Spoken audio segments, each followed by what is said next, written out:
Hi, everybody. Thank you for joining our discussion with Jennifer Muldowney, the Glam Reaper, and Parting Stone. We're excited that you're here. We're going to record this session for those who might miss it. We're also taking questions that we will respond to at the end. I think you can upvote the questions as they pop in. So as the discussion is going, you'll be muted, but please go ahead and lob your questions in, and we're going to cover them toward the end. I'm going to disappear for a little bit while the discussion begins. Thanks. All right. Thank you all so much for coming. I'm Justin. I'm CEO of Parting Stone. We developed a new form of human remains. Instead of ashes, you can get 40 to 60 beautiful stones. And I'm here today with Jennifer Muldowney, the Glam Reaper, and a friend of mine. We've known each other for years. We see each other every year at the National Funeral Directors Association conference. I have such a deep respect for Jennifer. She's an award-winning memorial planner, a TEDx speaker, a published author to the book Say Farewell Your Way.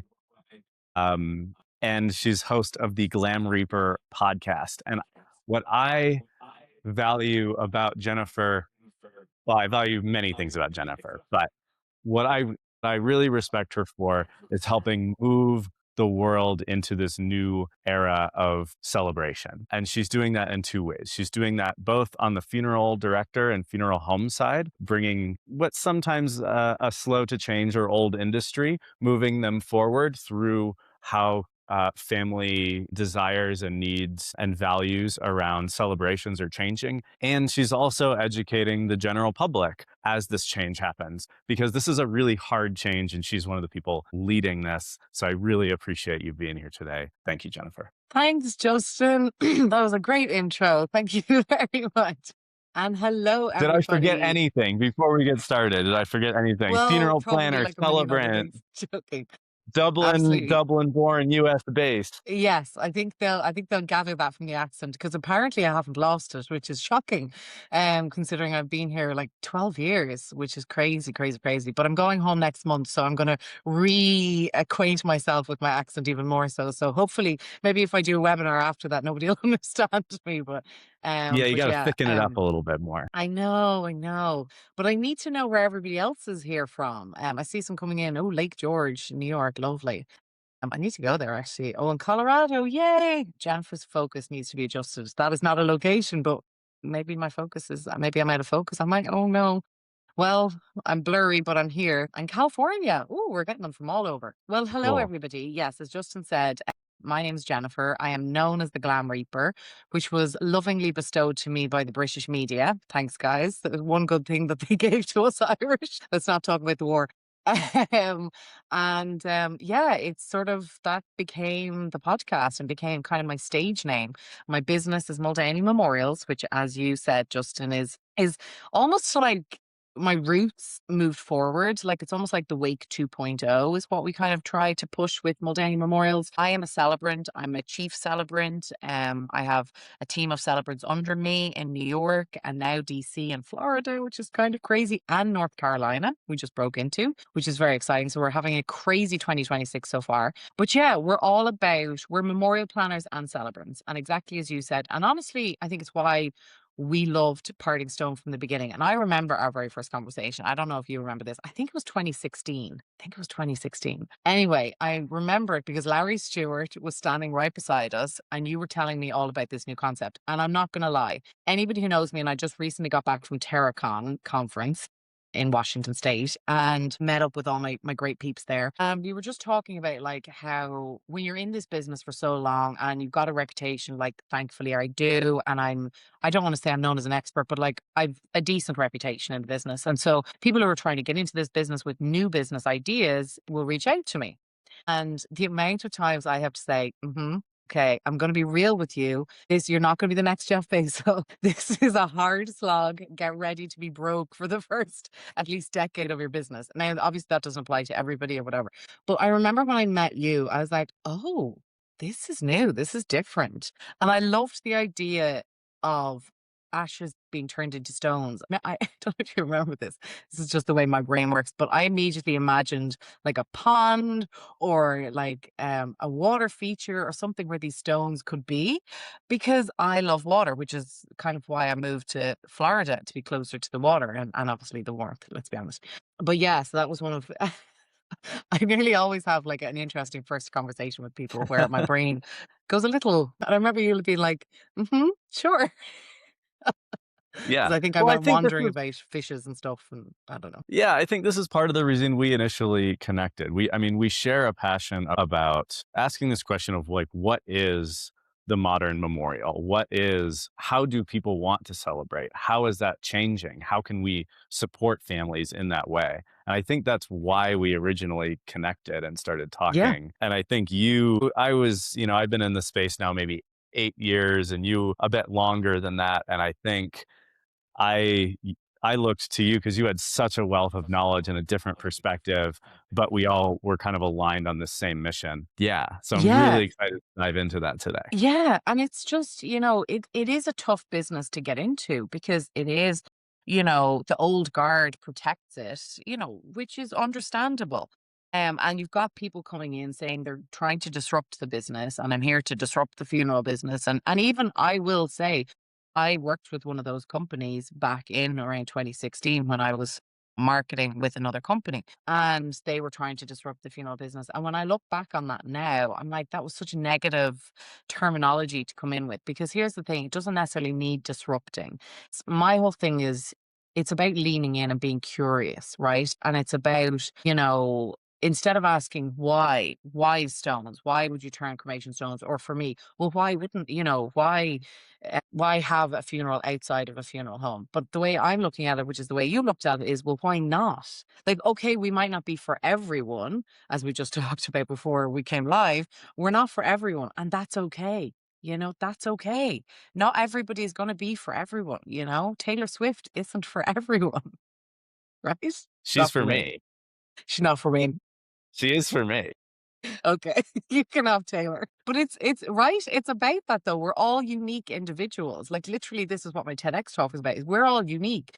You and I are not going to grieve the same friend we have in common the same, because we've different relationships. Each one of us has a totally different outlook on life, different experiences.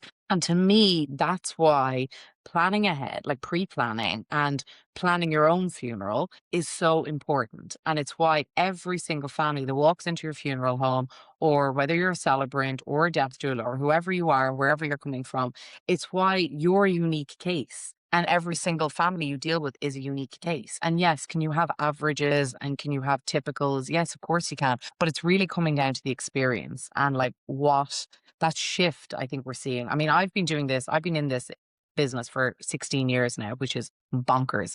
And I started in Ireland. Like, I mean, I know I don't look an a day over 28. Gonna go with that. But it's just watching it evolve has been incredible in my own country in Ireland and here in America. It's just seeing people lean into different things. Yeah.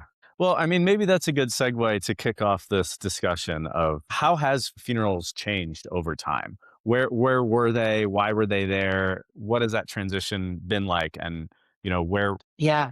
So, I mean, I feel like both here and in Ireland, in my experience, funerals were community led. They were faith led.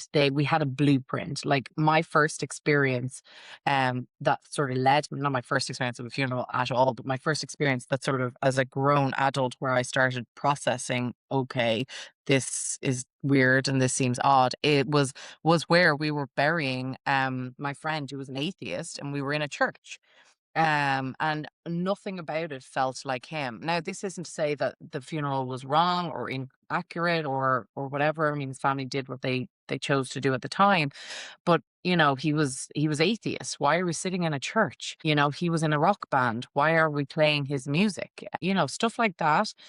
It's not to say, because a lot of people will assume that I'm anti-religion or I'm anti-faith or I'm anything like that. I'm absolutely not. Absolutely not. I was raised Catholic. I regularly go to St. Pat's Cathedral when I'm in New York. I personally want prayers said at my own funeral. However, I want my funeral to be about me.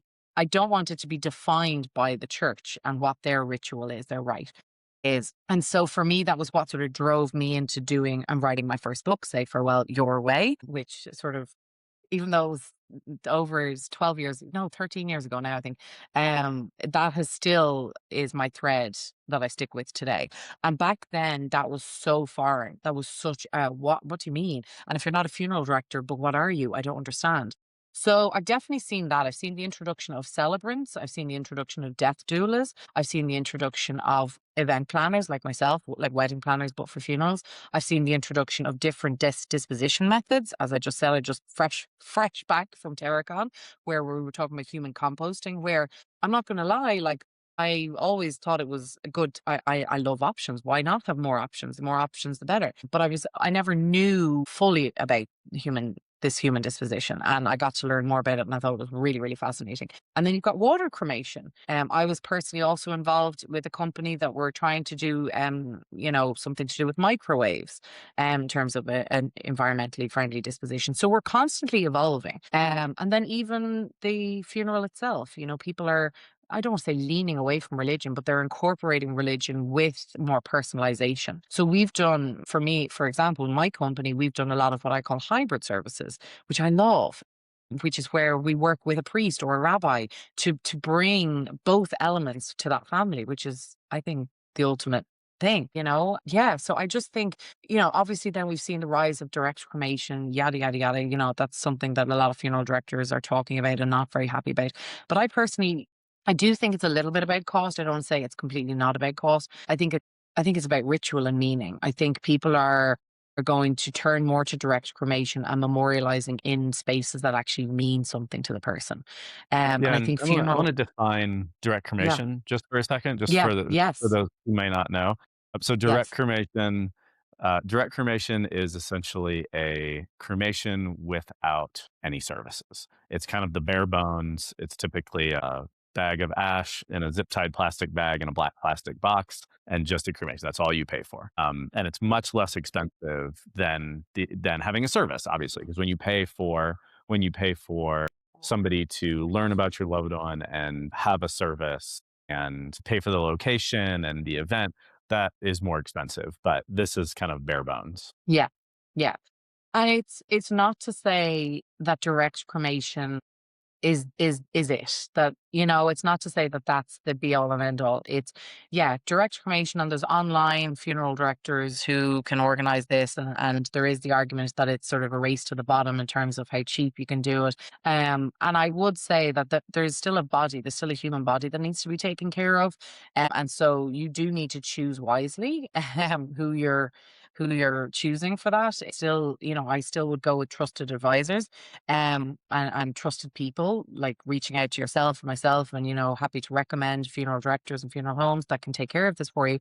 But it doesn't mean, whether you're a funeral home or a family, it doesn't mean that it stops there. You can go on to memorialize your loved one in whatever way that looks. Like, I think even there was a conversation that popped up when you were sharing this, Justin, sharing this webinar, where a gentleman said, I just want my ashes to be thrown in the sea. And I can't remember his name. Is it Billy or Bobby or something? I don't know. But I said, well, that in itself is a service. And that's the thing. It's reframing this to people. Okay, you don't have to pay somebody professional to help you with that, Bobby. You don't have to make a big deal out of it. It could be two people that take your ashes out to the ocean. It's still a service. And I think the important thing is, and I have been accused of it in various different heckle ways, is where people would say, I'm trying to get rid of the funeral. I am not. I actually believe in the ritual of the funeral so much, so very much. I've had personal experiences where I've been unable to attend a funeral virtually or in person. And I do think it has delayed my grief. And that's a whole other story we won't get into. But I do think there's this sort of delay in grief that can happen if you don't go through the ritual of a funeral. And so, yeah, I think it's about having a funeral, but it's about making it your own and making it personal to that person and how that works. Yeah. Yeah, for sure. And I was thinking, this is one of the reasons why we launched Parting Stone, why we invented a new form of remains. It's because we were seeing the remains as something that was hard to connect with and uncomfortable. And I kept hearing from people around me that they wanted to interact with them or scatter them, but they were worried to scatter them because the wind might blow, or they didn't want to travel because they might spill in the luggage. And those were all real rituals they wanted to have that were important to them. that they could not. And that's one of the problems we were trying to solve by introducing an alternative to traditional Yeah. ashes. And I will say, fun fact that a lot of people probably don't know about me is originally 16 years ago when I started, I did also develop a cremation jewelry line where we took a little piece of somebody's ashes, fused it with glass. And we had this. Now, I don't have that anymore, but I remember very, very clearly at the beginning, because my dad is a very macho dad, right? He's a macho guy. And he was like, I don't want to be wearing, my mother's ashes around my neck. Like, and he's also in construction. So like just wearing jewelry in general just really doesn't work. I mean, he doesn't even wear his wedding ring anymore because he had an incident with that back in the day. But he wanted something tactile, something that he could hold, that whenever he was missing his mother, that he could actually hold, and he kept it in his pocket or his wallet or whatever. So I remember telling him about parting stone, and like he loved the idea because we tried to develop, like, out of glass, we tried to develop like a tactile thing that the ashes, and it didn't present the way we kind of wanted it to. And I'm very fussy in particular, but I love the parting stones because they're pretty aside from anything, and they just you know they look like little worry stone. I mean, we have them back Yeah. in Ireland, little worry stones. So Yeah. yeah. Yeah. Well, okay. So we've talked about now kind of a brief history of funeral care, where it was very rooted in religion and one kind of very specific ritual for each different belief system over and over and over. And it was pretty rigid and strict. And we're moving now into a space where families are looking for something a little more custom and something a little more personalized. And Yeah. Jennifer, you're helping both move the industry into having a little more of an open mind and having some flexibility Yep. around what a celebration or remembrance or funeral looks like. And you're helping move the families into this new idea about, like, you don't have to have a pastor there. You can have something else, right? If you want. Also, the most religious funeral I've been to was my grandfather's, but he was a pastor and it felt right and it felt like him, right? It was perfect. That's not what I want my funeral to be like. But just to touch on your point earlier, if a religious service feels like the person, that is the right thing to do, like in the case of my grandfather. And so one thing that I also think about that we connect on is there's sometimes this assumption that things in funeral care are uncomfortable because they have to be uncomfortable. And actually, I think sometimes they're uncomfortable because of the way we're treating them. And I think sometimes the death planning process is like that. And sometimes the funerals are like that. And in our case, the form of remains was like that. But I'm wondering if you can talk a little bit about, do funerals and death planning and celebrations, they have to feel uncomfortable? Or is it intrinsic in dealing with death? Or is there another option? Or how do we make them, more warm maybe? What do you think about that? So I have a lot to say on this. Yeah, I bet. Obviously, with the name the Glam Reaper, right? There's a little bit of tongue in cheek with that, which is why it's my stage name, which is why my company that deals with people who are going through grief is called Muldowney Memorials, which is softer. And our tagline for that is the best friend you never wanted to need. And the reason we go with that tagline is because that's the feedback I got from families. Is I'm literally the hand that holds them through this terrible time. And so I do think there's two aspects to this. None of us really want to die unless you're in absolute pain and, it is something that you actually do. That's a whole different. None of us really want to talk about it. None of us want to talk about our loved ones dying. I don't even want to think about my parents going anywhere, or my brother or my nieces or nephews or anybody I love. I don't want to even think about it. However, the hard and truth of it is we're all going to die. Even I keep saying this, even Elon Musk is going to Even die Taylor someday. Swift? He'll Taylor Swift gonna probably die? have his head like frozen or something, who knows? But even he will die, right? We're all going to die. It's an uncomfortable truth about life. And actually, it's kind of what I'm writing my fourth book about. Is I do believe that as soon as we can accept that life is finite and that we're going to die, that we start to live more and love more in partnership with that. And so, yeah, talking to people about pre-planning or talking to people about the death of somebody when it's happened. So in the funeral world, we have at need and pre-need are the two kind of categories. So pre-need being you going in and either planning your own or your loved one's funeral ahead of time. And when I say going in, typically it was going into funeral homes. And at need is the person has already passed, right? So I personally do a lot of workshops pre-need. And I have them in fun places, unexpected places. I have a couple coming up in New York in March where we're going to be celebrating, very much leaning into the Irish aspect of it, So we're going to have maybe some hot toddies, maybe some Irish coffees, who knows? But we're going to be leaning into what the Irish are great at, which is celebrating life while also mourning death. And when I say the Irish are great at that, when I first started out in this, I was given the Irish are great at death. No, we are not great at death at all, actually. But what we are great at is funerals, is the wake, is celebration and mourning hand in hand. And I often have to have this conversation with families. There's a fine line between mourning a death and also celebrating a life.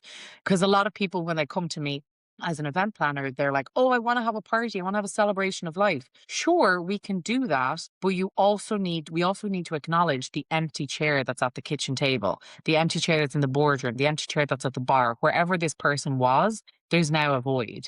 And I think as funeral professionals, it would be terrible of us to ignore that. So that is a pain we have to lean into, and that's uncomfortable. So when I have my workshops, yes, am I asking people to think about death and their own death and their spouse's death or their loved one's death. But you can also couple that with making it fun, like turning it into, well, what do you want to achieve before you die? Okay, so if you've been told you've given 1 year to live, well, what are you going to do in that year? Who are you going to be? And often I hear back from people as well, and this just goes to show the power of acknowledging our mortality is I often hear from people who have gone through a funeral of a loved one, whether it's a brother, a sister, a mother, father, spouse, and they've changed their life. Completely and utterly changed their life. They've either maybe left a loved one, like a spouse or whatever, divorce, and they have moved countries, moved states, gone on that holiday because they've suddenly been face to face with death. And so I think the more funeral homes and funeral directors make their home hospitable and more of an experience and more of the death talking and experience, the better we will all be.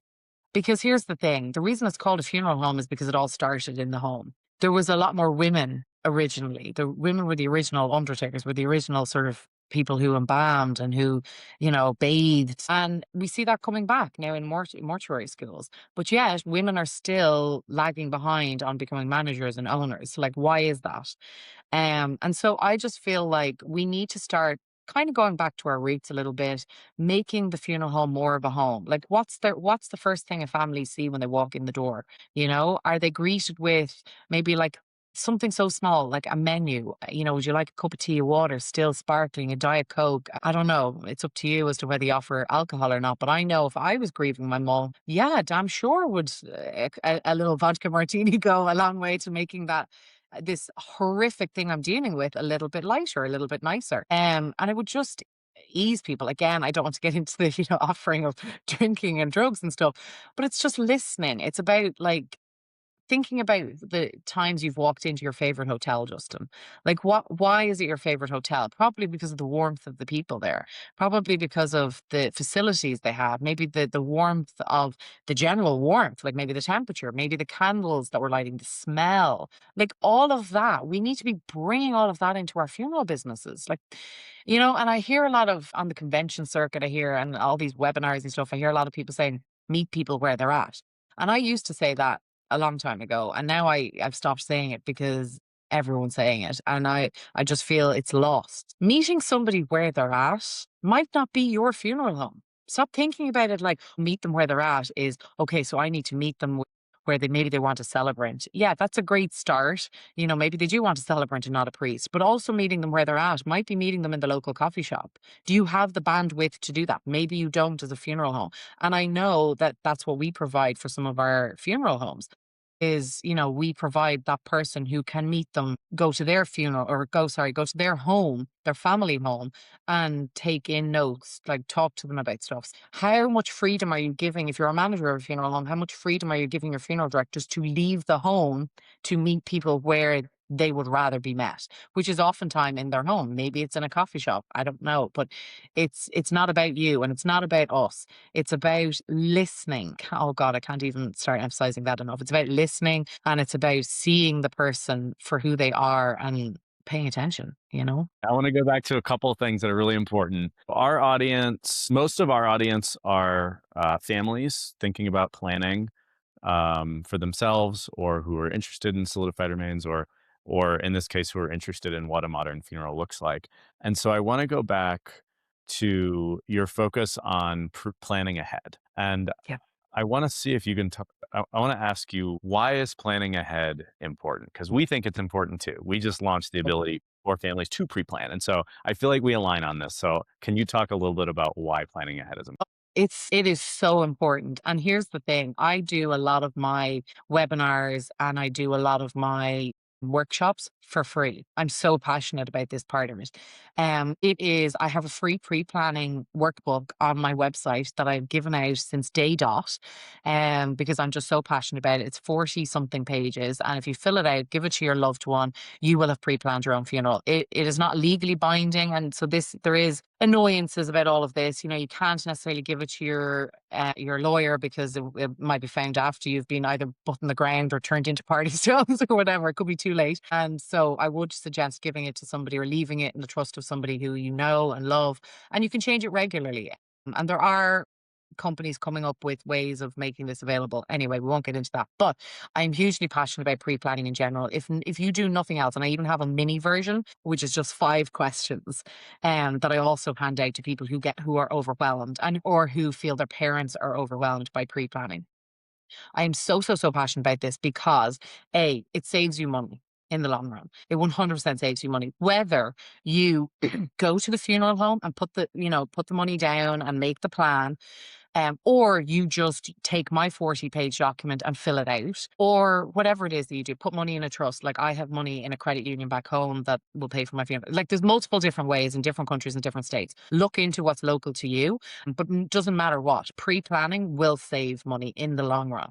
To me, and I am so passionate about this, I hear people say, oh, a funeral's for the living, or, oh no, a funeral is for the deceased. I am a firm believer it is a mixture of both. It should be so cathartic and healing for the living that we can now go on with our grief journey. That is almost the hardest part of the whole thing. But it should also be so fabulously representative of the deceased. Like it has to be. There is nothing more powerful than when you're at your loved one's funeral and there's somebody standing up there talking about your loved one and you resonate. You may have never met that person standing up on the podium or whatever, but you're like, oh my God, she did used to always do that. Oh my God, yes, she did do that, or whatever it might be. But just to know that you now suddenly have this community, I now resonate with this person that was up telling me a funny joke about just, and I'm like, oh my God, he was so like that.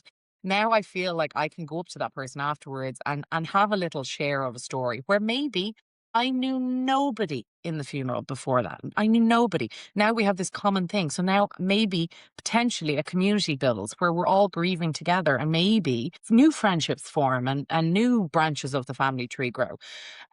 So there's so many. Oh my God, there's so many. Also, I am a bit of a control freak and a diva, and I've had mine pre-planned since the beginning. So mine is great. I want to be at mine. I mean, it's going to be awesome. I actually did have a pseudo funeral for myself when I was celebrating 15 years in business a couple of years ago. And so I got to see some of it in action, which was great because you get to hear the nice things people are going to say about you before you die.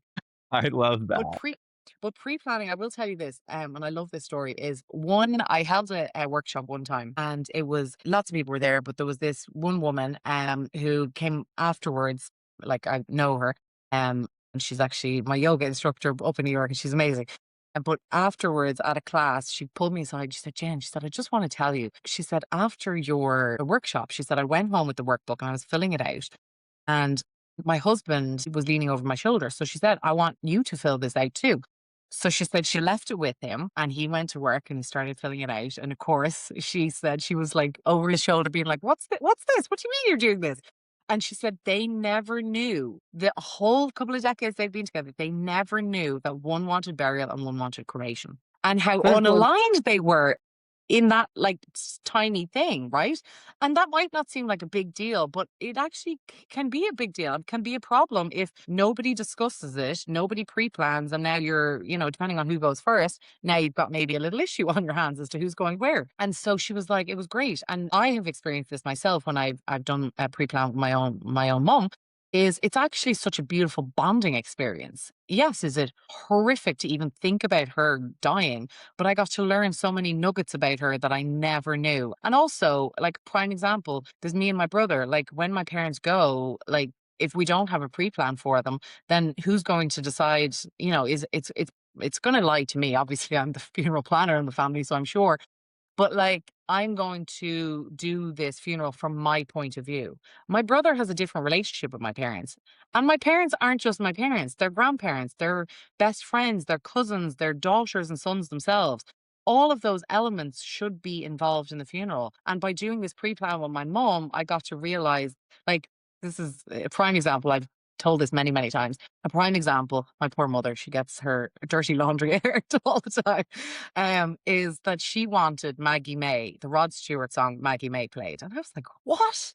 I've never even heard this woman play this song. And she was like, well, what song would you have picked? I cringed to say, I would have picked Wind Beneath My Wings because that's what she is to me. That's how, I feel about her. And that gets me. When I hear that song, I immediately start crying because I think of potentially ever losing her. And that is just a prime example of how the funeral would have been inaccurate to who my mum was, right? Like that's just a small example.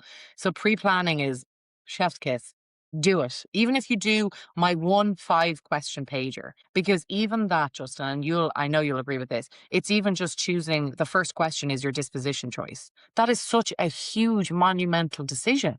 And it's horrible to have to think like if Justin, if you we're killing you off again. If you die, I'm like, well, what does he want? I mean, obviously we're going to go cremation for you, but maybe there's something different by the time you go, Yeah.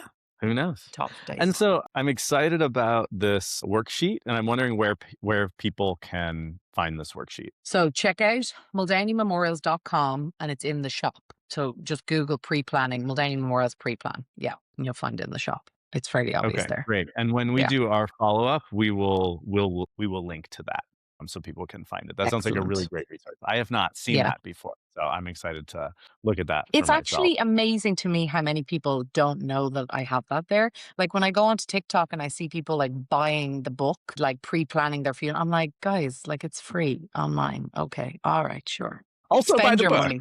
Do it. Yes. So pre-planning is both for the living and for the person planning. I remember my grandfather, his name is Clarence, he was a pastor. About 2 weeks before he died, I went over to their house. I was like, what were you doing today? He was like, oh, I was just talking to the funeral home. I was like, okay, why were you talking to the funeral home? I paid for everything. I planned my death. I was like, why did you do that? He goes, well, I don't want them taking advantage of your grandma, and then he like walked out. And I was like, oh, that's so sweet. Like that was such a sweet, kind gesture, like 2 weeks before he died. And like, that's what he was thinking about. He was thinking about how my grandma was going to, carry on without him. I think it gave him some sort of power, sense of autonomy in this moment where he knew that he was going to die, which was kind of out of his control. And he was like, if I can control this one thing and I can impact this after my death and I can do something kind for the person who I love, Yeah. that's what I'm going to do. Yeah. Just one example, but I remember that in my memory from like, it Well, was probably you know, 16 years ago. there's a Valentine's advertisement for a funeral home that circulates around this time because it's Valentine's coming up. So what better gift for your loved one than to pre-plan yours or their funeral? That's true. There you go. How romantic. I can't think of Here's some anything more roses romantic. and a pre-plan. Good. Maybe that's what I'll do. That's what I'll do for my partner. She'll appreciate that. I think so. I'm telling you. I'm I don't think providing that's what she's it's a free expecting. PDF. I think she's done with the death stuff. She's Match like, it with, another death thing. but this one's useful to her. This one is useful. It is useful, yeah. It's got longevity. All right. Okay, so we've talked about where death ritual has been, where it's headed. We've talked about the importance of pre-planning, and I have another question if you want to jump into a new topic, Let's go which for it. because I know a lot of folks out there are probably planning or maybe they foresee themselves planning in the next couple of years. What are the key components families should keep in mind for a memorial to feel fulfilling? Well, are we okay, so I'm gonna put my logistics hat on. I'm gonna put my event planner's hat on for this one. The key things we do when we're planning, and I am gonna be coming out with a memorial planning masterclass course this summer. It was meant to be it last year, but time took it away because I do get this quite a lot. Families or people just want to learn how to do this, or they want to DIY it, themselves, or they just can't afford our services or whatever. There's lots of different reasons why people want to do this. But when we are approaching any memorial and listening to any family, we are definitely the key things that we focus on, aside from storytelling, and just generally remembrances and getting people involved. The easy answer for this is the five senses. So Hmm, yeah, interesting. Tell me right? more about that. I like Right? that answer. Yeah, because a lot of us, we're used to the traditional funeral where you walk into the funeral home, you maybe sign a guest book, you sit down, you hear a service, maybe you condole with the family and then you leave. So we're all about, touch, taste, what are the tastes? Are they should be personalized to the deceased as much as is physically possible. What are the sounds you're hearing, right? Like music. Okay, that's an easy enough one. But one that's often forgotten is smell. And it can be in a multitude of different ways. Obviously, candle being the easiest one, but can you personalize your candles as much as is physically possible, right? Like really. I Yeah, mean, I think it's quite super literally, interesting. we just recently did one where it was like we bought all these oils and it was like book smelling, like there's and sometimes it's talking that if you have the time to talk it through with the family and have them smell the things and make it perfect. You can also get custom made candles. I've had some families go into like the likes of Bloomingdale's and go to the I'm gonna say this wrong because I'm so not brand savvy, but it's not Labubu, but it's anyway.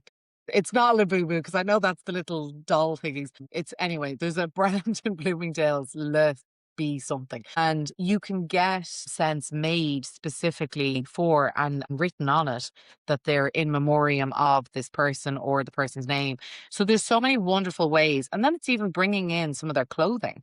Can you hang some of their clothing in the venue or the funeral home? Can you have maybe some of their scarves, sitting there and people can touch and feel them and smell them, I guess, if they really want to, or some of their books, if they were a book person, like we just recently had. So there's lots of different ways, but I would focus on the five senses. Yeah, that's where I would sit down and that's your framework. I Keep it love simple. that. And then also kind of pulling out of what you were saying. So it's seems like the sense of familiarity with the person who they lost and something that feels true to them and then engaging the senses, the five senses around that.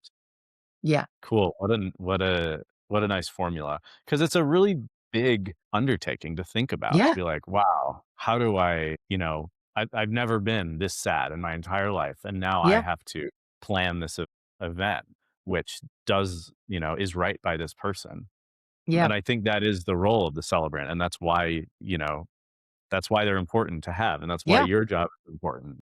Yeah, and it's also, look, I've been I've been heckled by funeral directors. I have been told by families they can do it themselves. I've been told all different things. And here's the thing, no matter what, you're right in what you believe. You're not incorrect. If I'm not for you, I'm not for you.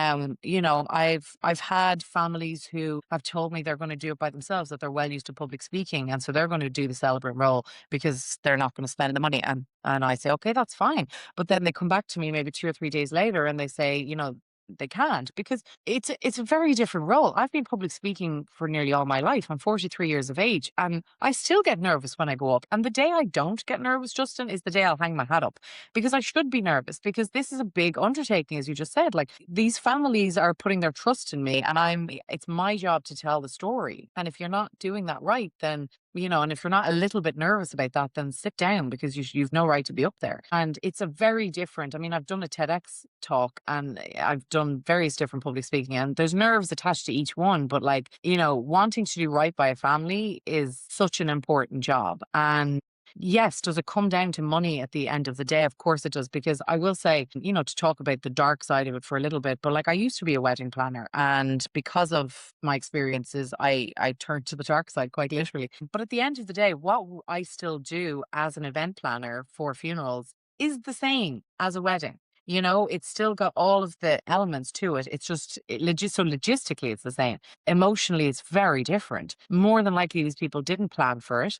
They didn't prepay for it. They don't have money saved up for it because they weren't expecting it. It's not something they want to be doing. They're not looking forward to it. And they don't have a second person to in this with them, never mind a whole family behind them. So, like, to me, it was an absolute calling, because I was just like, this is where people need me. This is where people need planners. And yes, you can say a funeral director is a planner, and I had that a lot at the start as well. Yes, they are. To a certain degree, funeral directors are event planners. They're just event planners within their venue, right? It's very difficult for a funeral director to go off and show a family 5 or 6 different venues in any given day. Why? Because they have other restrictions that pull them back to the funeral home. So they're, in some ways, they're like the event planner that's attached to a venue. So when I go to any venue, they usually do have an event person, event planner or a salesperson, but that person is still, and some families will say, so we don't need you, we have the event person at the venue.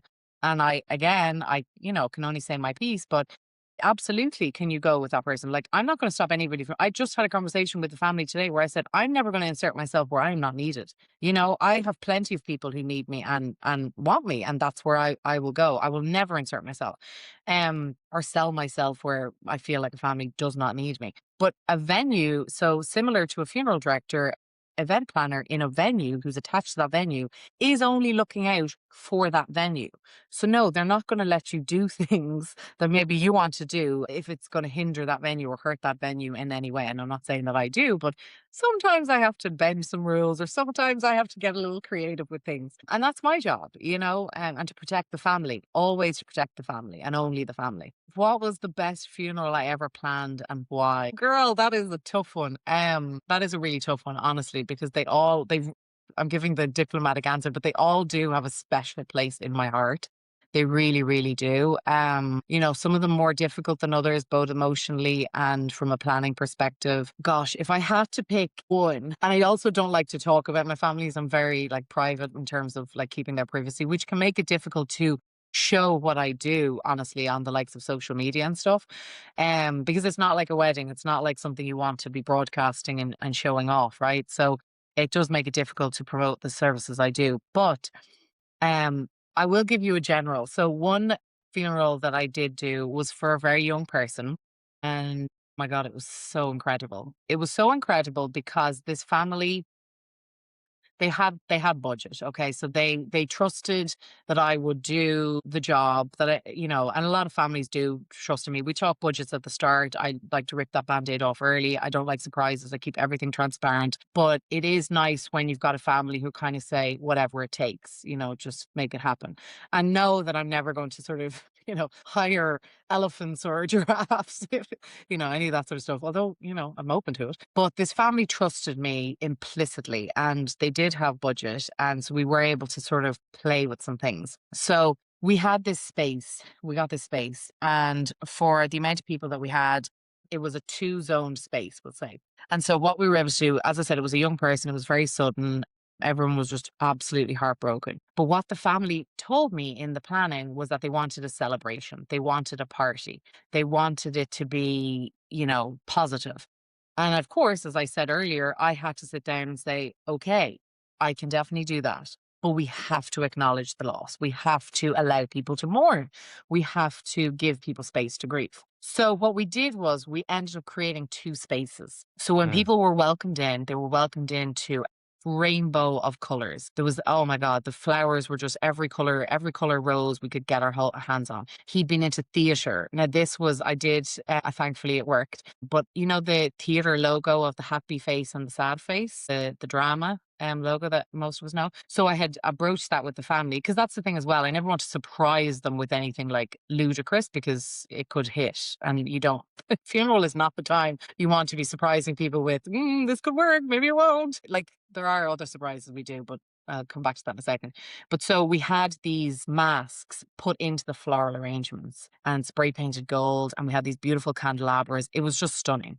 We had his image. I don't know if anybody on here is familiar with Austin Powers, but we had his image put on the Austin Powers kind of the colors coming out of everywhere. And he loved playbills. And we had the playbill, we had all these posters done up of every play he'd ever been to. And we had his name put into the playbill. So it was like as if it featured him. Oh my God, it was incredible. And that didn't even like that's the thing. There were so many ways you could do this cheaply and expensively. And again, when I work with families, I'll always say, here's how we can do it this way, here's how, we can do it the other way. But so we had these beautiful playbills and posters, and we had his image just colors everywhere. We had the most sort of theatrical gay Broadway music playing when you walked in. There was an open bar, there was charcuterie, like there was food. It was just colorful, colorful, colorful. It was amazing. And we even had these little mints. Now, this was the surprise, is his favorite. He loved Lifesaver mints. I spent 4 hours putting his initial on each one of these individual mints. Oh my God, there were thousands of them. Like the smell was just, I was like, but again, that was a surprise. And they adored it because they were like, he used to like always have Lifesavers. And I basically made his best take handful of them home. And I was like, listen, a bit like confetti, you're going to find one in the back of your sock drawer in about 10 years' time, and it'll make you think of him. Like how beautiful. And they just were obsessed with that. But then his friends were also taking the playbill posters home, which I had to kind of grab his parents and be like, is that okay? And they were like, oh my God, yes. Like, that's amazing.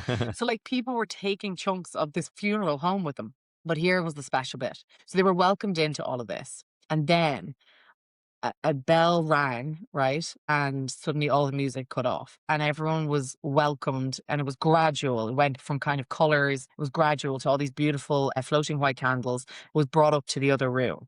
And in the other room, it was nothing but black and white. So black and white photos of him all over the walls, nothing but white flowers. It was just pure, serene. The music was calm. I mean, I'm getting chills even talking about it. It was just so beautiful, candles everywhere, like very little light, candles everywhere. And we had the service. We had a service of remembrance. And I was actually celebrant of this as well, which I don't love to do because it's 2 roles I'm playing, and it's difficult on me emotionally as well as, but when I have a bond with the family, sometimes it just happens and we figure it out logistically how to do it. But I remember at the end, just asking everybody, saying, you are more than welcome to stay. There is no hurry to go back downstairs. This is where stay, be with this person, mourn him. People cried, people stayed there. People stayed there for an hour. People stayed for the whole reception, and they were welcome to, because not everybody is ready to go back down to the party, the celebration of his life, which is what the family wanted. And you were invited to do so when you felt ready to do it. And people did. And that's when they started stealing all the stuff. But I mean, how wonderful, like to just give people space to do whatever they needed to do in the moment. Um, Oh, it was just amazing. And then, I mean, we even got to go one further, which we knew his favorite drink. I mean, it was a vodka cranberry soda water, and we literally got a little mini vodka soda cranberry in a bag. And he was into Broadway, as I said, and we had a little Shakespeare quote on a little card and it just said, when you're ready to, you can have your final drink with, and Mm, here it is for you. So that, you don't have to rush to do it I that love day. You that. could do it a month, you could do it 3, 6 months, whatever it is, on his anniversary, on his birthday. But that was in that little bag ready for you. Yeah, I love it that, was that each attendee was encouraged to have one final in their own space, in their in own their own space, time. intimate, private, at their Yeah, own timeline. Yeah, I feel like that's such a beautiful healing tool or opportunity yeah, and gift that that family was able to provide yeah. for people And, around them. 'cause Thank you for we sharing all that story. grieve. Yeah, no, you're welcome. I mean, it's an honor to share. I mean, it was an honor to be a part of it. And as I said, I hate to pick one, but it just everything about that. And it really came down to the family trusting us. That's really what it came down to, is us trusting us to know how to help these people, how to help this community, because we don't all grieve the same. Some of us grieve brilliantly in community. Some of us grieve solo. Some of us really don't grieve well solo, you know? We're all so, so, so different. So it's how can you help the community come together, but also decide, you know, how they, and I hope they're still finding mints years later, you know? I really Yeah, do. yeah. So Oh, here's another one. Uh, that's thanks nice.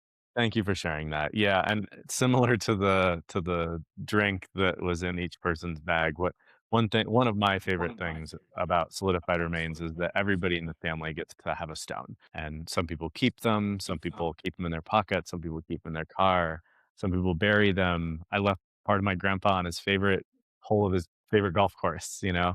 But yeah, it kind of is in that same thread of how do we give this gift where each person gets to mourn in the way that they want to.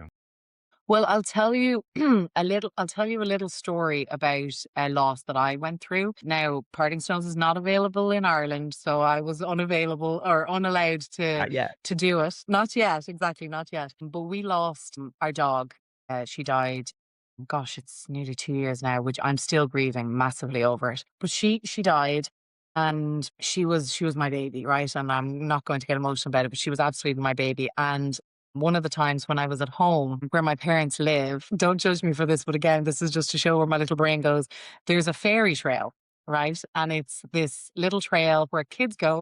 And Jen goes where kids go, and there's all these little fairy houses and these little fairy doors and stuff. And like that, like what you just said about the stone, it's about the legacy of whoever you've lost or whatever you've lost living on, or at least maybe bringing some joy to somebody at some point. And so I knew I wanted to get a little fairy door for Poppy. So I got this little fairy door and I named it Poppy. And like nothing crazy, I just popped it on this fairy trail. And that's it. And I just thought it's good, you know, she's going to continue to bring joy to little kids, like wherever they, and if I'd have had stones, I would have absolutely put stones there. I mean, we all just want a little bit of us and a little bit of those and that who we love to bring joy or to just to be remembered, you know? And which is why I think we have headstones, which is why we've graveyards in the first place. It's to just go and remember them and hopefully have people come and remember them or be curious about them in years to come, you know? But yeah, so maybe somebody will set up a little parting stone fairy trail Maybe here in somebody will. America. Maybe I'll I start would it. I would love that. Yeah, that sounds really nice. Here's one. Oh, Stephen, audience question. For direct cremation, is it best to go through a traditional funeral home? Do you want to take this one, Jennifer? That's I don't have an active answer on that. Like I don't passionate about either way. I know some incredible online companies, and the only reason they're online is so they can pass the savings of not having a brick and mortar back to the family, which is a little bit in my own case. I mean, we are based in New York, Florida, and now potentially DC, but we don't have a walk-in brick and mortar, which does help an awful lot on passing those expenses back, those overheads um, to families. So yeah, I would just go with somebody trusted or somebody you trust, recommending somebody either in your area or the only thing I will say about the online ones is that a few of them, again, you know, back to Justin's first question to me, what have I seen? In the 16 years I've been in this business, I've seen a lot of companies come and go. And that is a big fear I have. I mean, we kind of didn't really touch on, which I could talk for hours, but the future of funeral space. One of my bones of contention or issues is a lot of these innovative companies come and they're gone. And that's not great for the families that they're leaving behind.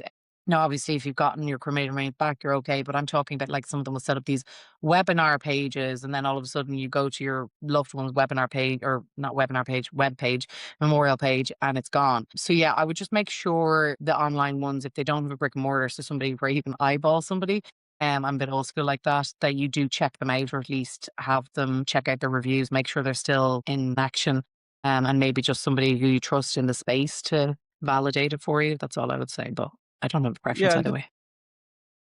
just to add a little bit more onto that from my perspective, I kind of I kind of look at the death care space and the different levels of funeral homes and different levels of care almost like hotels. Like sometimes these very expensive funeral homes get a lot of criticism for being so expensive the same service. And I'm like, well, I mean, at the hotel, you're still getting the, it's just like a cleaner bed and a nicer room and a more comfortable chair and more, maybe a more trained or somebody with more experience in hospitality. And some people are willing to pay $300 a room and some people only want to pay 90. And that's okay. It just depends on what you're valuing going into it. But I think what Jennifer says about first and foremost, make sure you trust them. And then second, what are you personally looking for at the end of the day? But yeah, Yeah. thanks for that's a good No, question. I totally agree with that. There's when my first book came out, the one chapter that got not nice feedback from the funeral community was the one on price because I named averages. And one guy rang, there's only one guy to be fair, but one guy rang up and he said, how am I supposed to, you put these prices in, how am I supposed to charge my clients this, which was higher than the average when you put in this and the average? And I just turned around to him, I said, listen, I said, people buy handbags in Chanel just like they buy them in JCPenney. So you just have to differentiate yourself. If you're a more expensive supplier, that's okay. I'm a more expensive service provider. I'm a more expensive Are celebrant we? than most. I'm known as a luxury memorial event planner. You have to know your space and own it and give people the reason as to why. Well, here's why I'm worth the extra. Or here's maybe, like I said, I've talked people out of using my services because I'm like, I don't think we're the right fit. I think the money you would spend on me, you need to put it somewhere else. So, like you said, like Justin, yeah, it's you have to just own your space and be able to tell people why. And so, yeah, there's funeral homes out there that are charge 5 times what another funeral home charge, and that's okay as long as there's a reason why. You know, Yeah, I'll still buy the Chanel totally agree. handbag. Totally agree. Put a JC Penney dress, maybe. Like we're There you go. all, yeah, Yeah. we're all Yeah, like, yeah. it's what we like. So. All right, Steven, do we have any more? Maybe this is the last one, last question. Thanks, Nicole. Thanks for attending today, and we really appreciate your partnership. So nice. So nice. I mean, I could talk for days, but yeah, you I mean, probably this has gather been a that. really great webinar. This has been easy. This is why I love talking to you, Jennifer. I I thought love this. like multiple outfit changes. I would have loved to do Aretha Franklin's. My God, that would have been so iconic. I mean, I we've didn't done some know that notable fact, ones. actually. I love that. I love that little Yeah. factoid. Huh. That's cool. Well, thanks so much for having me. This has been a treat. I mean, we've always we have always gotten on. We will always get on because we back from, as I said, that first conversation when I was talking about putting your stones into like a pond and like Yeah. creating a memorial that way. Although now that I think about it, I'm like, pond scum, maybe not so much. Yeah. The things my brain goes to. But yeah, listen, Writing Stones, beautiful product. Really, really beautiful product. So congrats to you. Kudos to you for inventing it because and for s- and sorry, kudos to you for still being in this business. That has to be said because it is not It was hard. easy. It is Yeah. It's hard. a You hard are business. up against it every day. And so Thank you. yeah, Appreciate it. kudos to And you. thanks for your support through the years. And I really appreciate you coming on for an hour. You can see our website at the bottom. Everyone who attended is going to get a follow-up email. Check out muldowney.memorials.com for more about Jennifer and the services she and her company provides. And thank you all for attending. I really appreciate the hour you took out of your day to spend with us. Thank you. See you next time. Bye.